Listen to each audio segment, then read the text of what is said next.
So it's 2016, and that means that getting mad about video games is the cool thing to do, and boy am I pissed! Well, not actually, but I've talked about this on my Twitter a bunch, and I'm getting tired of that, so here's a video so I can just point to that now instead. Yay! So Battle Right came out on early access recently, and it's amazing, and you should get it and play it. You'll love it. I promise.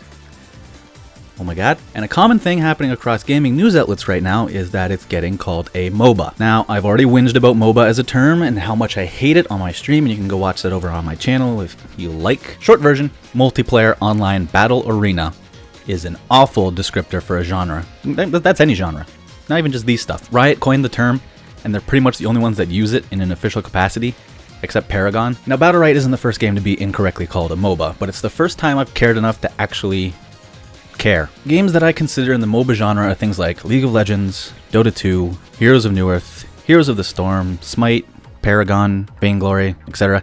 History lesson. Most people think of these games as stemming from one of two places, League of Legends, God forbid, or Dota. For those unaware, Dota 2 is named as such because it is a standalone version of Dota, which was a custom map in Warcraft 3. At the time, it stood for Defense of the Ancients, but in the case of Dota 2, it doesn't actually stand for that anymore. It's just a word. It's not an acronym now. Dota, Defense of the Ancients, is absolutely what popularized this genre and led the way for Riot to form as a company and try to make a breakout game on its own. And for a time before League was as successful as it is now, the genre was coined Dota-like by many, as in a Dota-like game. Obviously, that's not good for marketing when you're a company like Riot who wants all their own unique buzzwords and they want to be the only esport ever, but that's another video. In any case, Dota-like works, but unfortunately never picked up traction. It's also a bit of a misnomer since, as I said earlier, Dota popularized the genre.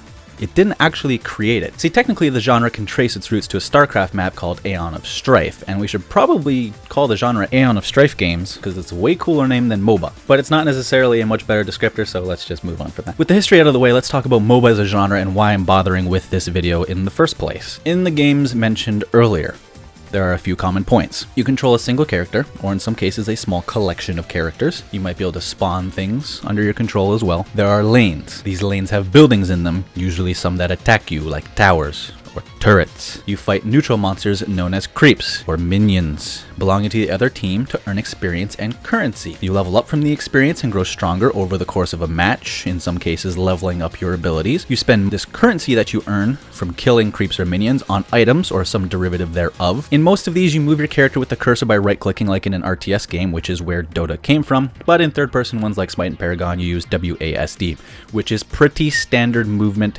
for any computer game, except ones where you right-click or left-click to move.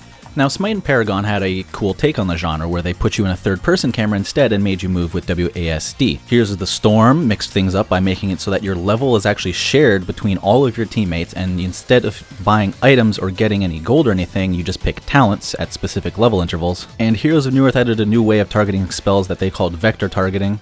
That was pretty neat. These are all the characteristics of a MOBA by my definition, and what I think is a pretty damn clear-cut and objective list of items. You can maybe take one of these things off, add a little something on, but I think this is, at its essence, what a MOBA is. A game being PvP and having abilities doesn't make something a MOBA, but to some outlets that's apparently the case. When you hear the word MOBA, I feel like most people think of these characteristics, and that's why it upsets me when Battle Right gets called a MOBA, because it has literally zero of these things. I don't want people to hear Battle Right the hot new MOBA, because then someone thinks, oh god, another League of Legends clone, and they never touch it, because they gave League a try and just weren't a fan of the genre. Because it's nothing like League of Legends, except that you control a character and use abilities, and if that's a MOBA, then you might as well just call every multiplayer PvP game a MOBA. Wait, shit.